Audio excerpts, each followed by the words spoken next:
Hey, are you playing poker outside the U.S.? No. Are you one of those crazy Northern European type people that Phil Hellmuth hates? No. Is that you? Maybe well, then you. we got a deal for you. 888 Poker is offering great deals to people who use the code POKERGUYS when you sign up. It's really cool. First, you get a 100% deposit bonus up to $400. That's great. Also, deposit $10. They give you 20 more right away. Yeah. Because they're cool. Free money. And also, special Poker Guys free roll. You always want to play those, and you always want that extra 20 bucks. That's awesome. I mean, that's really cool. I wish I didn't live in the United States. Yes. But I do.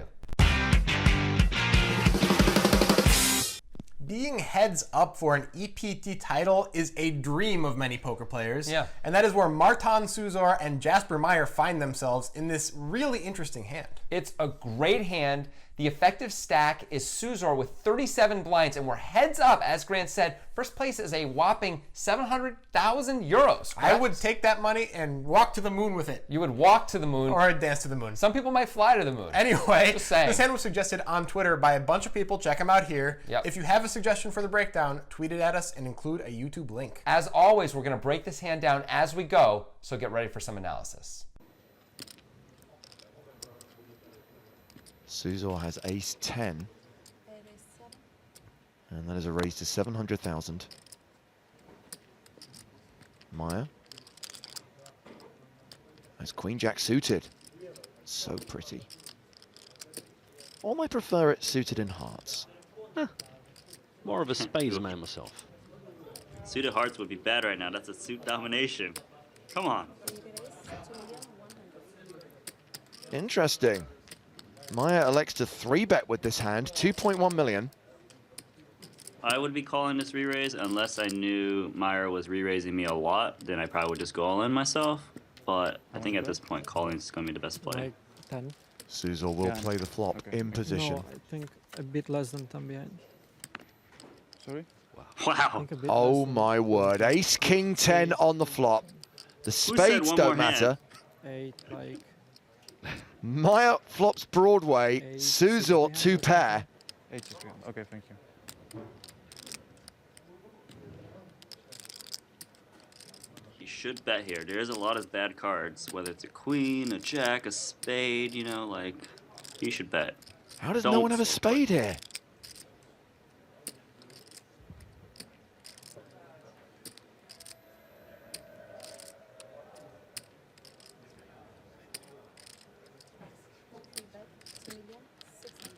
Remember, Meijer 3-bet pre. He has the pre-flop betting lead. He continues for 2.6 million, and Czuczor surely going nowhere. This is a sick cooler. It's just like, is he just calling or? Looks like it to me. 1, 2, 6 in his little stack there. I mean, ace 10's a great hand, but he is worried like, oh man, ace king is there and all these hands. But if your opponent's going 3-bet you have ace queen, ace jack, like ace 10 is just too strong. Here comes the call. Wow, Jonathan, where's the rest of the pot? That's what I hear sometimes in my local poker club. Where's the rest of that pot? Why didn't Czuczor move in here? We're going to get to that in a second. First, we're going to talk a little bit about Meijer's play so far. So, I mean, the flop play makes perfect sense Yeah. why you'd bet here. But pre-flop, it's odd and perhaps a bit suspect Yeah. to 3-bet queen jack suited when your opponent has 37 blinds effective. They're often just going to move in with a lot of hands that can be bluffs or not bluffs. Queen jack flops really well. Yeah. We actually talk about this in much more depth in our podcast if you want to hear us talk a lot more about it. Yeah, and you should, because it's awesome. Yeah. But let's talk more about the really interesting decision here, and that's Czuczor deciding to flat. So before we talk about him flatting and why he does that, let's say, why should he move in? Is there a good reason to move in? There's two actually really Okay. good reasons. One reason is this pot is already substantial Yeah. and worth winning if you're Czuczor with the stack size that you have. Actually, for both these guys, Right. it's a big pot already. So that's a reason to move in, just to lock it up, because there's a lot of bad cards, and this is reason number 2, that can come on the turn that either beat us or make us lose this pot even when we have the best hand. Any queen, any jack, any spade is extremely difficult to play from here on out. Real if we're poopy. Czuczor. It's real poopy when that happens. That's the words we use in the industry. Yeah, that's poker what we industry. that's what we call it. But if you look a little bit deeper, calling makes more sense than moving in our opinion, because what are we expecting to get called by if we move in? Yeah. I mean, mostly we're getting called by better hands, which is like sets and ace king and things like that. Although flushes sometimes. Flushes. Although 3-bet preflop makes it less likely. Yeah. I guess a straight once in a while, though you wouldn't Yeah. really expect queen jack to be there. Those hands aren't super likely, but we fold out a lot of hands that actually we would like to get action against, like the ace nines of the world and worse aces. And when we get called, if it's not a hand that's better than ours, it's usually a hand that has fantastic equity against us. Usually is actually ahead like ace queen with the queen of spades. Yeah, something like that. Percentage-wise, that's beating us right now. Right. We don't expect Meijer to bet call ace 9 with no spade, which would be the dream scenario, right? Right. But if he's not going to call with that, there's not a ton of value in moving in, because the worst he might call with is ace jack or ace queen with no spade, which we're doing pretty well against. Not great. But that's not so many hands compared to all the hands that are beating us, and we're missing out on all of the future bluff equity if Meijer decides to move in on the turn with just a missed hand, something like 2 red 7s. Totally. I mean, what's Czuczor going to do? Move in, get called, get busted, go build some log cabin somewhere. That's a terrible plan. Let's call and evaluate on the turn. 9.5 million in the middle now. Saved.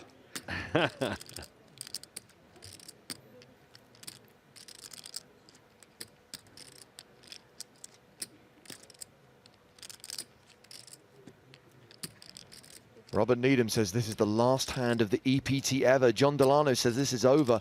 I don't see anyone going broke here. Not with 4 Not over spades on board. anymore. Yeah, no. They both want to get the showdown quickly.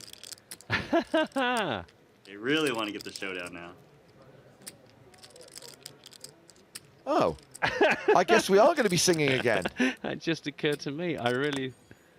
We just don't get many of these heads up, but wow. Wow, talk about over-promising and under-delivering. What did he say? All in it. Wow, Meijer oh, shoves yes. on him.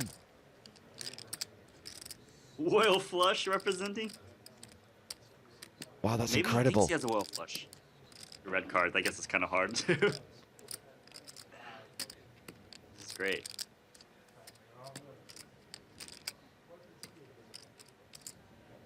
And Czuczor can't call, surely.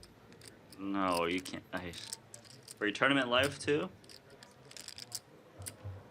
I mean, there's 6 million left. There was 10 million in pot before he shoved. It's a half pot shove. Czuczor folds. Credit to Jasper Meijer for pulling off that move. Now that is really cool. Meijer flopped incredibly well, was feeling like he was going to go dancing to the moon with all his money he was going to make. Is that a thing people do with money? Absolutely. Okay, cool. I'm glad that I was right about dance that. to the moon. Right. Terrible turn, terrible run out in general. He changed his plan mid-hand, which is awesome. He figured out a way to win the hand anyway, and I really respect that. The thing that makes this really, really cool is it's just hard for Czuczor to have very many spades in his hand. Yeah, so it's kind of like he has ace-8 with the 8 of spades, which he probably would have played that way. Yeah. Or better, so he has one of those 3 remaining spades. If that's all we're worried about as Meijer, it's like, okay, buddy, if you got one of those, you got it. If not, are you really going to call your tournament life for a chop? That's the other key thing. A lot of the times when we're calling on the river, we're calling to win the whole pot. Which is great. So we're getting 2 to 1, 3 to 1, 4 to 1. I mean, incredible prices, right? But here, we're calling off 6.5 million to win 4.5 million. It's not great. That's bad. That's really bad. It's like 1.5 to 1. That's 1 to 1.5. It's horrible. It's not what you want to do, especially every time when we lose, we're just out of the tournament. Right. To be fair, Meijer's story doesn't make a ton of sense. No. If Meijer had the jack of spades for a royal, or the 9 of spades, or even the 8 of spades, he's probably going to expect Czuczor to move in with all of his spades anyway, and then sometimes with his bluffs. Yeah. So it would be a better equity play just to check and let Czuczor do the work for him.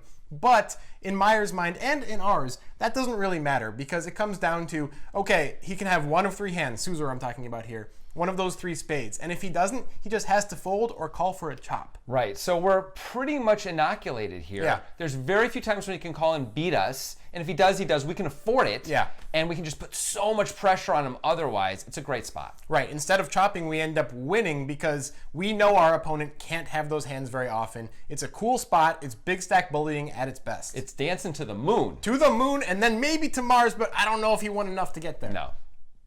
If you want to hear our responses to our favorite comments from you on this video, click right up here. Some might call that play that Meijer just made elite, right? It was a pretty cool play. It was pretty cool. Bordering on elite. I don't know if it's We've elite. done some plays that are definitely elite, and if Yes. you want to check those out, click right up here. Indeed. Also, check out our podcast where we go into much more detail about this hand, like a lot more detail. We talked about how we talked pre-flop in the podcast. For like 12 minutes, we talked about pre-flop in the podcast. Yeah. If you want all of the nitty-gritty details, the podcast is where you need to go. It's awesome. Also, so check that out and make sure you subscribe to our YouTube channel.